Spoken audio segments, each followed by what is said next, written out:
దేవుని వాక్యమును గురించి కొద్దిసేపు మనం విన్నాం. మీరందరూ ఆసక్తి కలిగి ఉన్నారని, దేవుని వాక్యం అంటే మీ అందరికీ అంటే అంత ప్రేమ ఉన్నదని, వాక్యం వినుటలో మీరు వేగిరి పడివారుగాను ఉన్నారని నేను నమ్ముతున్నాను. ఇప్పుడు మన పరిశుద్ధ గ్రంథము నుండి యోహాను సువార్త 1వ అధ్యాయము 50వ వచనం చదువుకున్నాం. అందుకు యేసు, ఆ అంజూరపు చెట్టు కింద నిన్ను చూసితనని నేను చెప్పినందువల్ల నీవు నమ్ముచున్నావా? వీటికంటే గొప్ప కార్యము చూతులని అతనితో చెప్పాను. ఇక్కడ నతనయేలు అనే ఒక భక్తి కలిగిన వ్యక్తి యేసుక్రీస్తు ప్రభునే మనిషి కుమారుడనే దేవదేవుడు ఒకరు ఉన్నారు. సృష్టికర్త అయిన దేవదేవుడు నతనయేలు అనే భక్తి కలిగినటువంటి వ్యక్తితో అంటే కపటము లేని వ్యక్తిగా ఉన్నారు. నతనయేలు ఏ కపటము ఇతని యందు ఏ కపటము లేదు, ఇతడు నిజముగా ఇశ్రాయేలీయుడు అని ప్రభు చెప్పారు. ప్రభు ఎంత సాక్ష్యం చెప్పారంటే ఇంకా ఎంత మంచి విశ్వాసంతో ఉన్నారు నతనయేలు. చాలా మంచి విశ్వాసంతో ఉన్నారు అన్నమాట. కానీ అలా నా గురించి ప్రభు చెప్తే ఎంత బాగుంటుంది, అయితే మనందరి గురించి ప్రభు చెప్తే ఎంత బాగుంటుంది అని అనిపిస్తుంది. కానీ మన జీవితంలో మనం కూడా నతనయేలు లాంటి విశ్వాసం గలవారమై, నతనయేలు లాంటి నిష్కపటము గలవారమై ఉండాలనేదే దేవుని ప్రయాసం. అయితే ఇప్పుడు చూడండి, ఆ అంజూరు చెట్టు కింద నేను నిన్ను చూశానని చెప్పేసి నమ్ముతున్నావా అన్నారు ప్రభు. ఎందుకంటే నతనయేలు ప్రశ్న వేశాను, నువ్వు నన్ను ఎలాగ ఎరుగుదు అన్నారు. అప్పుడు ప్రభు అన్నారు, నువ్వు అంజూరు చెట్టు కింద కూర్చున్నప్పుడే నేను నిన్ను చూశాను. అప్పుడు ఆయన హృదయం కదిలిపోయింది. ఎప్పుడైతే ఆయన హృదయం కదిలిపోయిందో అప్పుడు ఇంకా ప్రభు పట్ల విశ్వాసం పెరిగింది. ఈ రోజున మనుషుల హృదయాలు కదలినప్పుడు విశ్వాసంలో బలహీనమైపోతాం. విశ్వాసంలో మనం ఎదగాలంటే హృదయం కదలాలి. హృదయం కదలనంత కాలం కూడా విశ్వాసంలో సన్నగిలిపోతాం. మన హృదయం ప్రతిరోజు కదిలించుకుంటే ప్రతిరోజు విశ్వాసంలో ఎదుగుతాం. అందుకనే హృదయం కదలాల. దేవుని వాక్యం చెప్తుంది, మీ బీడు భూములను దున్నుడి అని వాక్యం చెబుతుంది. అంటే బీడు భూమి అంటే దేనికి చూసినా హృదయం. బీడు భూమి అంటే ఇంకా రకరకాల గడ్డి మొలిచిందనే కదా. ఆ గడ్డి మొలిసినటువంటి భూమిలో విశ్వాసం లేదు. అంటే రాయి గట్టి పెట్టిపోయింది, ఇంకా అందులో కదలిక లేదు. కాబట్టి మనం కనుక దునకపోతే బీడి అయిపోతుంది. మన హృదయం మహాబీడైపోతుంది. బీడైపోయిందంటే అందులో పాములు కూర్చొని రకరకాల జంతువులు అన్నీ వచ్చి కూర్చుంటాయి. అలాగే మీ బీడు భూములను దున్నుడు అంటే మనిషి హృదయం కదిలించబడాలి అని దేవుని యొక్క ఉద్దేశం. కాబట్టి యేసుక్రీస్తు ప్రభువారు నతనయేలుతో మాట అంటున్నారు, నేను నిన్ను అంజూరు చెట్టు కింద చూసిన అన్నందువలన నువ్వు నన్ను నమ్ముతున్నావా? చూసారా, ఈ రోజున మనలో దేవుడు అదే అడుగుతున్నారు. మీ ఇంట్లో ఒక అద్భుతం జరిగిందని వల్ల నన్ను నమ్ముతున్నారు కదా, అయితే మీ జీవితంలో ఏదో ఒక అద్భుతం జరిగినందువలన నన్ను నమ్ముతున్నారు కదా, లేకపోతే మీ పిల్లల్లో ఏదో కార్యం జరిగినందువల్ల నన్ను నమ్ముతున్నారు కదా, లేక చదువులోనో ఉద్యోగంలోనో దేనిలోనో ఒక అద్భుతం జరిగినందువల్ల కదా నువ్వు నమ్ముతున్నారు అని అడగొచ్చు. మనకు ఇప్పుడు అడుగుతున్నారు, నువ్వు నన్ను నమ్ముతున్నావా అంటున్నారు. మనం కూడా ఇలా సమాధానం చెప్తాం, అవును ప్రభు, నా జీవితంలో అద్భుతం జరిగింది, అందుకని నేను నమ్ముతున్నాను తండ్రి అని చెప్తాను. నా పిల్లల్లో కానీ, నా విషయంలో కానీ, నా చదువు విషయంలో, నా ఉద్యోగ విషయంలో, నా ఇల్లు విషయంలో, లేకపోతే నా ఆరోగ్య విషయంలో, ఇలా నాకు అద్భుతం చేశారు తండ్రి, అందుకని నేను ఇంకా మిమ్మల్ని నమ్ముతున్నాను, నాకు నమ్మకం బాగా కుదిరింది అనిపిస్తుంది అని నేను చెప్తాం ప్రభుకి. అలాగే ప్రభువు కూడా అదే అడుగుతున్నారు, ఏమైనా నేను నిన్ను అంజూరు చెట్టు కింద చూశానని చెప్పినందువల్ల నువ్వు నమ్ముతున్నావా అన్నారు. నమ్ముతున్నావా అని చెప్పాను. కానీ ఇంకా ప్రభు నతనయేలు చెప్పే సమాధానం కోసం ఎదురు చూడాలి. ప్రభు వెంటనే ఒక మాట ఉన్నారు, వీటికంటే గొప్ప వాటిని చూస్తావు. చూసారా, వీటికంటే గొప్ప వాటిని నువ్వు చూస్తావు. ఈ భూమి మీద గొప్ప వాటిని మనకు చూపించడమే తండ్రి చిత్తం. గొప్ప వాటిని మనకు చూపించడమే తండ్రి చిత్తం. ఒక తండ్రి తన బిడ్డల్ని ఇద్దరిని తీసుకుని కారులో మీకు ఒక సంగతి చూపిస్తాను, ఈరోజు ఒక మంచి మంచి పరిస్థితులను చూపిస్తానని చెప్పి తీసుకెళ్తే దూరం వెళ్ళిన తర్వాత అడవి తుప్పలు తప్ప ఏం కనపడు.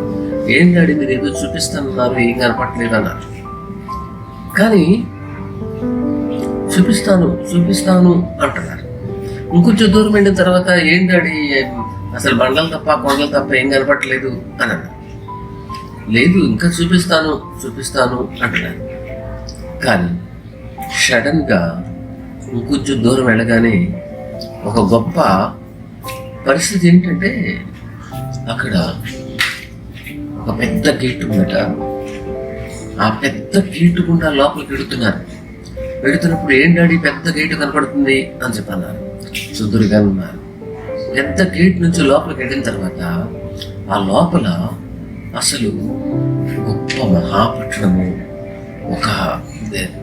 ఒక అసలు ఇటు చూసిన జనసంచారము, అసలు అక్కడ ప్రతి వస్తువు కూడా చాలా తక్కువ ఖరీదుగా ఉండడం. అసలు ఇంక చూసినప్పుడు డాడీ నిజంగా మీరు చెప్పినట్టు మమ్మల్ని మాకు మంచి విషయాన్ని స్థలం దగ్గరికి తీసుకొచ్చారని అప్పుడు చెప్పారు. అలాగే కొన్నిసార్లు మనం కూడా ఇలాగ అనిపిస్తుంది మనకి, ఏంటంటే వీటికంటే గొప్ప కార్యం చూస్తామని చెప్పి అంటున్నారు ప్రభు. ఇప్పటి వరకు నా జీవితంలో 30 సంవత్సరాల వయసు వచ్చింది, 40 వచ్చింది, 50 వచ్చింది, 60 వచ్చింది, 70 వచ్చింది అని అనిపిస్తుంది. 80 వచ్చింది, ఇంకా గొప్ప కార్యం చూడలేదు అనిపిస్తుంది. కానీ అలా కాదు, దేవుడు చూపిస్తాడు. నతనయేలుతో అదే అంటున్నారు, అబ్బాయి చెట్టు కింద కూర్చున్నామని చెప్పినందువల్ల కంగారు పడిపోతున్నావా అంటే, దేవుడు నిజంగా ఈ దేవుని కుమారుడు, ఈ దేవుని పరలోకం నుండి వచ్చిన ఆయన కాబట్టి ఇలా చెప్పగలిగారు, లేకపోతే ఎవరికి తెలుసు, ఎప్పటివరకు నేను ఎక్కడ కూర్చున్నాను ఎక్కడ తిరిగాను ఎవరికి తెలియదు, కానీ నా స్థితి అంతా నీకు తెలిసింది అని చెప్పేసి నువ్వు కంగారు పడుతున్నావా? లేదు, వీటికంటే గొప్ప కార్యం నువ్వు చూస్తావు. దేవుని బిడ్డలారా, దేవుడు ఎప్పటి వరకు నీ జీవితంలో మన జీవితంలో జరిగిన వాటన్నిటికంటే గొప్ప కార్యం చూపిస్తారు. గొప్ప కార్యం చూపిస్తారు. నువ్వు గొప్ప కార్యం చూడాలనుకుంటున్నావా? నీ జీవితంలో గొప్ప కార్యం చూడాలనుకుంటున్నావా? ఖచ్చితంగా చూస్తావు. గొప్ప కార్యం నువ్వు చూస్తావు. ఏంటి గొప్ప కార్యం? చాలా మంది గొప్ప కార్యం అంటే ఇప్పుడు వాళ్ళని ఏదో మంచి ప్లేస్ చూపిస్తాను తీసుకెళ్ళినప్పుడు, కొద్దికాలం నడిచినప్పుడు, కొద్ది టైం నడిచినప్పుడు, కొన్ని గంటలు నడిచినప్పుడు ఏం కనపడాలి. కానీ ఒక స్పాట్కి వెళ్ళినప్పుడు వాళ్ళు ఆశ్చర్యపోయారు. అలాగే మనం గొప్ప కార్యం చూచుటకు నడుస్తున్నాం అనమాట. మనం గొప్ప కార్యము చూచుటకు మనం నడుస్తున్నాం, ముందుకు జరుగుతున్నాం, ముందుకు వెళుతున్నాం. అందుకనే మనం ఎప్పుడూ కూడా భయపడాల్సిన పనిలా. చాలా రకాలుగా అపవాది మనల్ని భయపెడతాడు. అనారోగ్యం ద్వారా భయపెడతాడు, సమస్యల ద్వారా భయపెడతాడు, కుటుంబ సమస్యల ద్వారా భయపెడతాడు, బయట నుంచి వచ్చిన పరిస్థితులను బట్టి భయపెడతాడు, అనేక రకాలుగా తొందర చేస్తాడు, గలిబిలి చేస్తాడు, తొందర చేస్తాడు, పాపం చేయుటకు తొందర చేస్తాడు, చెడు పనులు చేయడానికి తొందర చేస్తాడు, హాని చేసుకోవడానికి తొందర చేస్తాడు, రకరకాలుగా మనల్ని గలిబిలి చేస్తాడు. అపవాది బహు యుక్తి కలిగిన వాడు, చాలా చెడ్డవాడు, మనల్ని పాడు చేస్తాడు. కాబట్టి చాలా పాడు చేసి దేవుని నుంచి కోపం మన మీద తెచ్చేలా ప్రయత్నం చేస్తాడు. కాబట్టి మనం శాపము నుంచి విమోచించబడ్డాం, అది మన విశ్వాసం. మనం భ్రష్టత్వం నుండి విమోచించబడ్డాం, అది మన విశ్వాసం. మనం బహు పాపము యొక్క కోపము నుండి విమోచించబడ్డాం, అది మన విశ్వాసం. మన తండ్రి మనల్ని ప్రేమించి మన పాపములను తూర్పుకు పడమరగా ఎంత దూరం ఉందో ఆయన మన పాపములను మన పాపములకు అంత దూరం చేసి ఉన్నాడు. అందుకని మనం భయపడాల్సిన పని లేదు. ధైర్యంగా ఉండాలి, విశ్వాసంతో ముందుకు సాగాలి. అయితే ఇలాంటి సమయం వచ్చింది. ఇప్పుడు ఈ తెగులు, కరోనా సమస్య వచ్చింది. ప్రజలు చెప్పిన మాటను బట్టి మనం ఇంట్లో కూర్చోడానికి ఇష్టపడతాం. లేదు పిల్లల, మనం విశ్వాసం గలవారం కాబట్టి నువ్వు బయటికి వెళ్ళినప్పుడు నేను నీతో ఉంటాను, లోపలికి వచ్చినప్పుడు నేను నీతో ఉంటాను అని చెప్పిన దేవుడు అనుకున్నాను. ఎందుకంటే ప్రభు చెప్పిన మాట అది. నువ్వు బయటికి వెళ్ళినప్పుడు నేను నీతో ఉంటాను, లోపలికి వచ్చినప్పుడు నీతో ఉంటాను, నేను నిన్ను విడవను అని చెప్పారు. మనం విశ్వాసం కలిగి ఉన్నప్పుడు మన సొంత పనులు కన్నింటికీ చాలాసార్లు బయటకు వెళ్తాం కదా. కానీ దేవుని సన్నిధికి వచ్చేసరికి మనం ఎందుకు అవిశ్వాసంగా ప్రవర్తిస్తున్నాం? అది మనం అలా అవిశ్వాసాలుగా ప్రవర్తిస్తే దేవుని సేవకులకి నష్టం కలిగించినట్టు, సంఘానికి నష్టం కలిగించినట్టు, లేకపోతే మన ప్రాణానికి మేలు చేసుకున్నట్టు అని అనుకుంటున్నాం కదా. అలా ఉంటుంది. బ్రతుకుంటే క్రీస్తే సావైతే నీరు అనేలాగా ఉండాలి.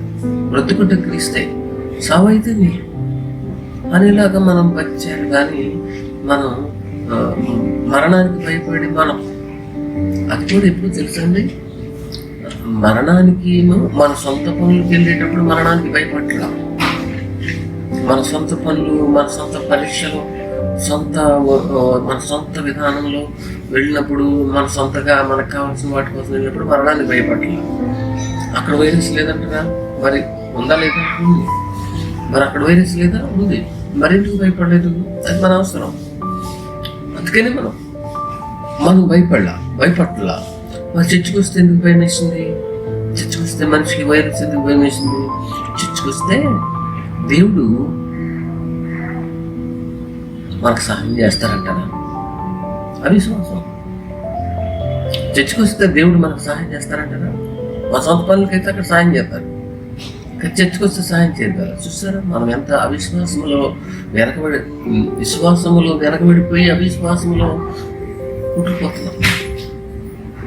ఇలాంటి పరిస్థితుల్లో అబ్రహామును దేవుడు అడిగినప్పుడు, నీ కుమారుడు ఒక్కడైనా నీ ప్రేమించిన ఒక్కడైనా నీ కుమారుడు బలి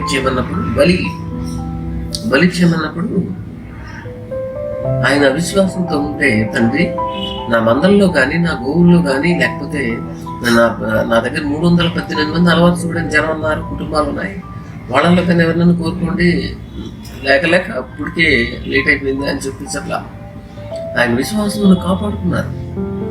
ఈ రోజున కూడా మనం వైరస్ వచ్చిన వాడు నిజమే, చంపేసేది నిజమే, చచ్చిపోయేసాడు ఏదైతే నిజమే.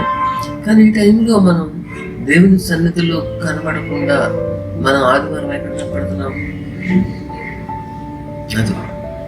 అదే సరే, ఆదివారం ఇంట్లో కనపడుతున్నాం అనుకున్నాం. సరే, మన సొంత పనులకు వచ్చినప్పుడు ఎక్కడ కనపడుతున్నాం? దేవుడు ఇదే ప్రశ్న మనం అడిగితే ఏం చెప్తాం? ఒకవేళ మనం మరణం పొందకుండా మన ప్రాణాన్ని మనం కాపాడుకోగలిగిన శక్తి మనకుందా? లేదు. మన ప్రాణం మనం కాపాడుకోలేము. ఎందుకంటే మనందరి ప్రాణాన్ని కాపాడగలిగిన శక్తి దేవుడికే ఉంది. అంతే కదండి. కాబట్టి మనం ఎందుకు అసలు అవిశ్వాసంతో వెనుకడుగు వేస్తున్నాం? మీరు మీ జీవితంలో ఎన్నడూ దేవుణ్ణి రుచి చూసి తెలుసుకున్నవారు కాదా? దేవుణ్ణి రుచి చూసి తెలుసుకున్నప్పుడు ఇంకా విశ్వాసం వెనకబాటు దేనికి? ఒకసారి దావీదు ఇలా అన్నారు, నా నిమిత్తము ఎవరు వెళ్ళి అక్కడ ఆ ఫిలిష్తీయులకు షేరులో పోయి ఎవరు వెళ్ళి నీళ్లు తెస్తారు అన్నారు. ఇద్దరు బయలుదేరి వెళ్ళారు, నీళ్లు తెచ్చారు. కానీ ఆ నీళ్లు నేను తాగనని చెప్పేసి దావీదు పారిపోసారు. ఎందుకంటే మరణాన్ని తెగించి నీళ్ళు తెచ్చారు. అసలు నీళ్లు తేవడానికి అది సమయం కాదు. నీళ్లు తేవడానికి వెళ్తే చంపేస్తారు. చూసారా దేవుని బిడ్డలారా, బళ నమ్మకమైన మంచి దాసురాలా అని మనం చెప్పబడాలంటే, నిజముగా ఇతను ఇశ్రాయేలుడు, ఇతను ఏం ఏకాపడం లేదని నతనయేలు గారి గురించి ప్రభు చెప్పారు అంటే, మరి మన గురించి ప్రభు చెప్పొద్దా? భక్తి అనేది ఆనాడు ఒకటి ఈనాడు ఒకటి ఉందా? ప్రాణం అనేది ఆ రోజుల్లో ప్రాణాలు వేరు, ఈ రోజుల్లో ప్రాణాలు వేరా? కరెంట్ అనేది మన ఇంట్లో పేదవాళ్ళ ఇంట్లో ఉన్న కరెంటే, ధనవంతుడి ఇంట్లో ఉన్న కరెంటే. మా ఇంట్లో ఉన్న కరెంట్ ఎక్కువ షాక్ ఉంటుంది అనేది ఏమైనా ఉందా? దేవుడు అనేది ఎప్పుడు ఉంటే ఆయన నిన్న నేడు ఏకరీతిగా ఉన్నారు. మరి ఇలాంటి పరిస్థితుల్లో మనం ఏం నేర్చుకుంటున్నాం? అసలు మనం ఏం నేర్చుకుంటున్నాం? అసలు మన పరిస్థితి ఏంటి మనం అర్థం చేసుకోవాలి కదా. అసలు ఏం చేస్తున్నాం, భక్తి ఏం చేస్తున్నాం, అసలు ప్రార్థనా విధానంలో ఎలా నడుచుకుంటున్నాం, అసలు ఏంటి అనేది మనల్ని మనం పరీక్ష చేసుకునే విధంగా మనం భక్తి చేయాలి కదా. నేను ఒకటి చెప్తున్నాను మనందరికీ కూడా, మీకేంటి నేను మనిషిని, మీరు సొంత పనులు వెళ్ళే విషయంలో మీరు ఇప్పటి వరకు ఇంట్లో నుంచి బయటకు వెళ్ళకుండా ఉన్నారా? ఒక ఆదివారమే దేవుని సన్నిధికి దూరం అయ్యి భయమేసి మీ సొంత పనుల విషయంలో ఇంట్లో నుంచి బయటకు వెళ్లకుండా ఉండగలిగారా? మీరు సొంత పనుల విషయంలో బయటకు వెళుతూ ఆదివారం దేవుని మీ తండ్రియు నా తండ్రియునైనా ప్రభువుకి దూరం అయిపోతున్నామంటే అసలు మనం విశ్వాసులమా అవిశ్వాసులమా? ప్రశ్న వేసుకోండి. మన విశ్వాసులమా అవిశ్వాసులమా? విశ్వాసులమైతే మనం ఎక్కడ ఉండాలి? ప్రేమతోనే చెప్పబడుతుంది దేవుని మాటలు. విశ్వాసులమైతే మనం ఎక్కడ ఉండాలి? దేవుని సన్నిధిలో కనబడాలి కదా. ఇప్పుడు కొన్ని దేశాల్లో కొన్ని పరిస్థితుల్లో కొన్ని రకాల వాతావరణాలు ఉంటాయి, కానీ మన దేశంలో దేవుడు మనకి భాగ్యం ఇచ్చారు, దాన్ని మనం సద్వినియోగం చేసుకోవాలి. కాబట్టి ఇశ్రాయేలు రాజు శత్రు దేశం మీదకి దండ పెడుతున్నారు. యోధా రాజు కూడా నీకు హెల్ప్ చేస్తాను, వస్తానని చెప్పి వచ్చారు. ఇశ్రాయేలు రాజు యోధా రాజు ఇద్దరు కలిసి ప్రవక్తల్ని పిలిపించారు. అయ్యా, మరి శత్రు దేశం మీదకి దండ పెడుతున్నాం, వెళుదుమా మానుదుమా అని చెప్పి. ఈ లోపల మేకాయ అనేటువంటి వ్యక్తి వెళ్ళొద్దు, వెళితే ఇలా జరుగుతుంది నీకు అంటే ఇశ్రాయేలు రాజు అన్నారు, ఇతను ఎప్పుడు కూడా నా గురించి చెడ్డ చెప్తాడు, మంచిగా చెప్పడం, ఎప్పుడు చెడ్డ చెప్తాడు.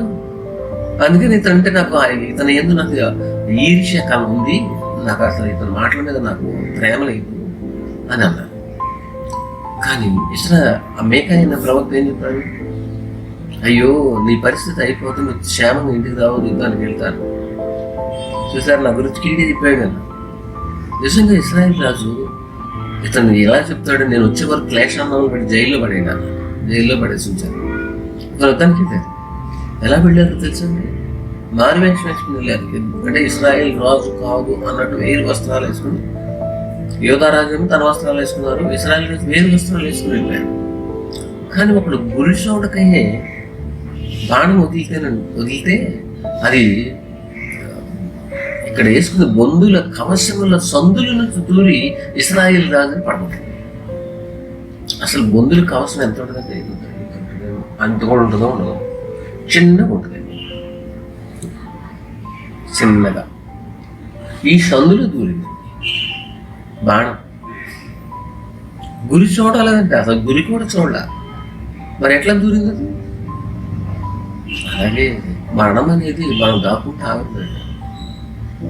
నిజండి, మనం దాక్కుంటే ఆగదండి. అది మనం దాక్కుంటే ఆగితే దేశంలో జనం అంతా దాక్కోలేక చచ్చిపోయారంటారా? ఇప్పుడు వరకు కొన్ని మిలియన్ జనం చచ్చిపోయారు, వాళ్ళందరూ దాక్కోలేక చచ్చిపోయారా? కాదు. ఎందుకంటే మనకు అర్థం అవ్వాలి, మీరు ఇప్పటి వరకు తీసుకున్న నిర్ణయం రాంగ్. దేవుని దగ్గర రాకుండా సొంత పనులకు బయటకు వెళ్తున్నారు, చూసారా? అది రాంగ్. అది విశ్వాసుల పద్ధతి కాదు, అది అవిశ్వాసుల లక్షణం.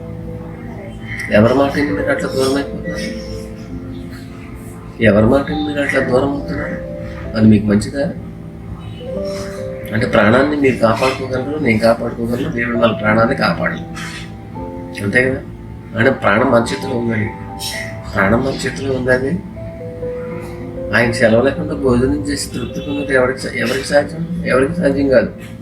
మరి ఎందుకు మనం వాళ్ళ అంత అవిశ్వాసంగా అయిపోయాం? ఎందుకు మనం అలా ఆలోచిస్తున్నాం?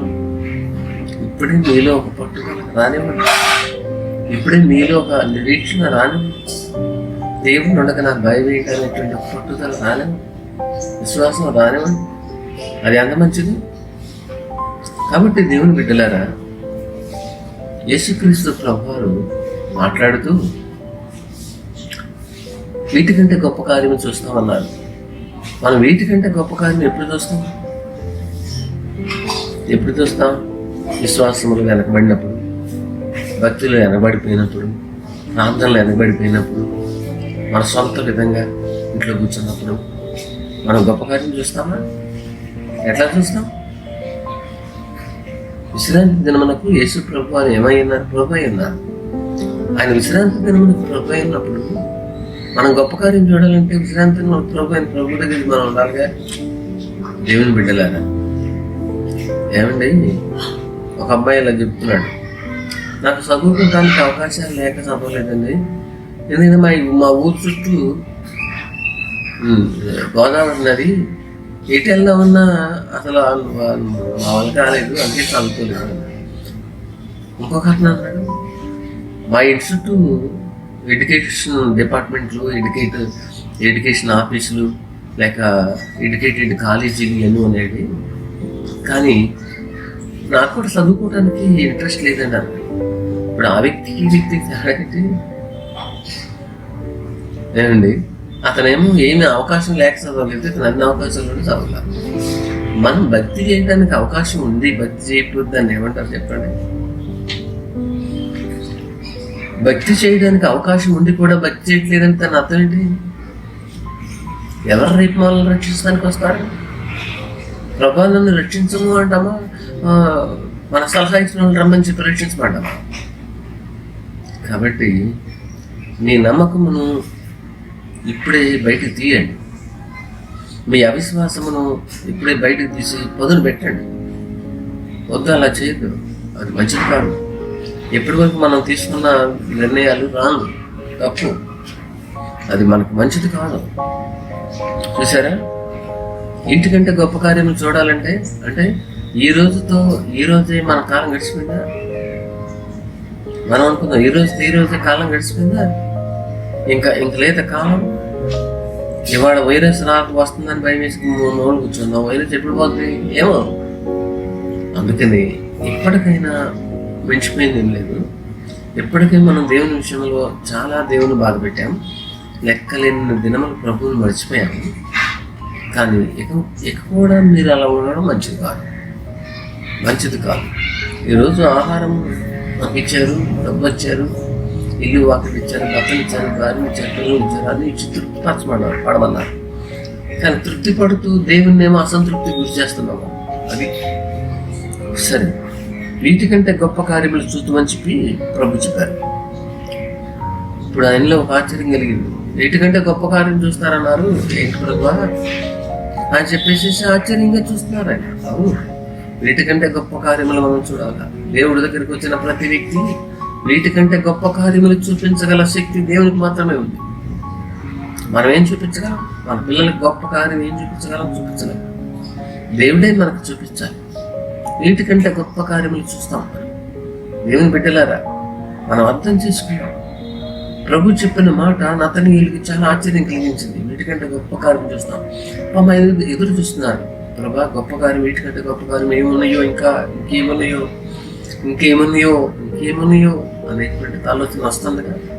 అలాగే ఇప్పుడు ప్రభు ఏం చెప్పారో తెలుసా అండి? మరియు ఆయన మీరు ఆకాశము తెరవబడ్డాయి అన్నారు. గొప్ప కార్యం చూస్తామని చెప్పి దేవుడు ఏం చెప్పారు? ఆకాశము తెరవబడ్డాయి అన్నారు. ఆకాశం తెరపట్టం అంటే అసలే అది ఎవరికి సాధ్యం? ఏమండి, ఆకాశం తెరబట్టం అనేది ఎవరికి సాధ్యం? ఒక దేవుడికే సాధ్యం. ఆకాశం తెరబడ్డాయి అన్నారు. ఎంత గొప్ప కార్యం అండి! ఆకాశం తెరబడుతుంది. ఎందుకంటే ప్రతి వ్యక్తి జీవితంలో అండి, ఈ లోకంలో ఎవరైనా ఒక వ్యక్తి ఈ లోకాన్ని విడిచినట్టయితే ఆ రోజు ఆకాశం తెరవబడుతుంది. దేవుని రాజ్యానికి వెళ్ళడానికి ఆకాశం తెరబడుతుంది. ఎంత ఆశ్చర్యమో తెలుసండి. అంతేకాదు, ప్రభు ఇంకేం చెప్పారో తెలుసండి, దేవుని దూతలు మనిషి కుమారునికి పైగా ఎక్కుటయు దిగుటయు. దేవుని దూతలు అసలు మనకు పరిచయం చేయడానికి దేవుడు తన దూతలను చదివించేశారు. పాదములకు రాయి తగలకుండా వారు తమ చేతుల మీద నిన్ను ఎత్తు పట్టుకుంటారు అన్నారు. దేవదూతలు యెహోవా యందు భయభక్తులు గల వారి చుట్టూ ఆయన దూత కావలి వారిని రక్షించుకున్నారు. ఇలా దేవుడు మనకి అన్ని విధాలుగా ఆయన దూతల్ని మనకి కాపలాగా ఉంచి, ఆదరణగా ఉంచి, బలపరిచే విధంగా ఉంచుతూ ఉండగా మనం ఎందుకు తిరిగి వారముగా అవిశ్వాసాలుగా ఉంటున్నాం కదండి. కాబట్టి చూడండి, దేవుని దూతలు మనిషి కుమారుడు పైగా ఎక్కుతూ ఉంటారు, దిగుతూ ఉంటారు. ఎంత ఆనందము! రేపు దేవుని దూతల చేత మనం కొనుక్కోబడాలా, దురాత్మల చేత కొనుక్కోబడాలా? దురాత్మలు ఏం చెప్పినాయి? వైరస్ వచ్చింది, నువ్వు చర్చికి వెళ్తే చచ్చిపోతావు, ఇంట్లో కూర్చోమని చెప్పింది. అవునా? నువ్వు చర్చికి వెళ్తే చచ్చిపోతావు, ఇంట్లో కూర్చో అని దురాత్మ నిన్ను ప్రేరేపించింది. అంతే కదా. కానీ దేవుని ఆత్మ ఏమని ప్రేరేపిస్తున్నారు తెలుసండి? దేవుని ఆత్మ ఇప్పుడు నిన్ను ప్రేరేపించేది ఏంటో తెలుసండి? వైరస్ వచ్చిందా భయపడకు. నీ పక్కన 1000 మంది పడినా, నీ కుడి పక్కన 10,000 మంది కూలినా అపాయము నీ ఎదుగు రాదు అని చెప్తున్నారు. అపాయము నీ ఎదుగు రాదు. ఏమండి? అపాయము నీ ఎదుగు రాదు. ఇశ్రాయేల్ రాజు మారువేషం వేసుకుని వెళ్తే అపాయం రాలేదా? అతనికి వచ్చిందా రాలేదా? వచ్చింది, చచ్చిపోయారు. అలాగే అపాయం అనేది దేవుడు కాపుదల లేకపోతే అపాయం ఎప్పుడైనా వచ్చింది. ఏ అపాయం రాకుండా కాపాడగలిగిన శక్తి దేవుడికి ఉంది. మనల్ని మనం కాపాడుకోలేం. చాలా మంది దేవుడు దేవుడు అంటారు, దేవుడు ఎక్కడ కాపాడతారన్నారు. పాపం నిజమే కదా, దేవుడు ఎక్కడ కాపాడతారు? మనల్ని మనం కాపాడుకోవాలి, మన కాడమే మనం నిలబడాలి, మన శక్తి చేత మనం పనులు చేయాలని చెప్పారు. ఆయన నాకేం చెప్పారు తెలుసు? ఇదిగో నాకు 4 కోట్లు వస్తుందని ఆస్తి ఎక్కువ కూడా చూపించారు. ఫలానా హైదరాబాద్ దగ్గరలో 8,000 గజాలు స్థలం ఉంది, పాలిటెక్నిక్ కాలేజీ కట్టాల్సిన రెడీ అయిపోయానన్నారు. చూసారా? ఇంచుమించు ఆయన చెప్పిన లెక్కల ప్రకారం 100 కోట్లు ఆస్తి ఉందని చెప్పారు. 100 కోట్లు. ఆయన ఏం కాదు, దేవుడు దేవుడు అంటారు ఏంటి? నేను స్వయం కృషి చేత సంపాదించాను ఏమనిపిస్తుంది జనాలకు? నిజమే అబ్బో అనిపిస్తుంది. కానీ ఆయన హాస్పిటల్కి వెళ్ళి ట్రీట్మెంట్ తీసుకుంటున్న సమయంలో ఆ బాత్రూమ్కి వెళ్ళి బాత్రూమ్ నుంచి బయట రాలేకపోయారు. గాలి అక్కడే పెట్టి చచ్చిపోయారు. చూసారా? అపాయాన్ని తప్పించుట ప్రభు అయిన యెహోవావచ్చు, మరణము తప్పించుట ప్రభు అయిన యెహోవావచ్చు. అందుకని మన హృదయాన్ని ఒకసారి కదిలించుకుంటాం. యేసు ప్రభు చెప్పిన మాటలను జ్ఞాపకం చేసుకున్నాం. ఒక సంటిబిడ్డ తల్లి యొక్క స్తన్యమును మర్చిపోవునా? ఒక చంటిబిడ్డ తన తల్లి యొక్క స్తన్యమును మర్చిపోతారా? మర్చిపోవడం ప్రతి క్షణం అరిచి జ్ఞాపకం చేస్తారు. మరి మన దేవుని యొక్క సన్నిధిని మర్చిపోవచ్చా? ఏమంటే మర్చిపోవచ్చా? అది మంచిదా అండి? వద్దు. మన దేవుని సన్నిధిని వెంబడిద్దాం. నమ్మకంగా వెంబడించి వారికి మెండైన దీవెన. మరణం వరకు నమ్మకంగా ఉండము, అప్పుడు నేను నీకు జీవ కిరీటం ఇచ్చేదను. మరణం వరకు నమ్మకంగా ఉండము, అప్పుడు దేవుడు మనకు జీవ కిరీటం ఇస్తాడు. దేవుని బిడ్డలారా, ఇలాంటి అనేక సందర్భాలు దేవుని వాక్యమును అందించడానికి దేవుడు సహాయం చేస్తాను. నాకు ప్రార్థించండి. తగిన సందర్భాన్ని బట్టి నేను కూడా దేవుని వాక్యాన్ని అందించడానికి నేను ఇప్పుడు రెడీగానే ఉన్నాను. కానీ దేవుడు సిద్ధపడేంత అవసరం నాకు ప్రార్థించేయండి. దేవుడు ఇటు వాక్యము వింటున్న మిమ్మల్ని అందరినీ మరి ఎక్కువగా విశ్వాసంలో అభివృద్ధి ఘనత మహిమ పొందిన గాక. God bless you. మీ అందరికీ వందనాలు.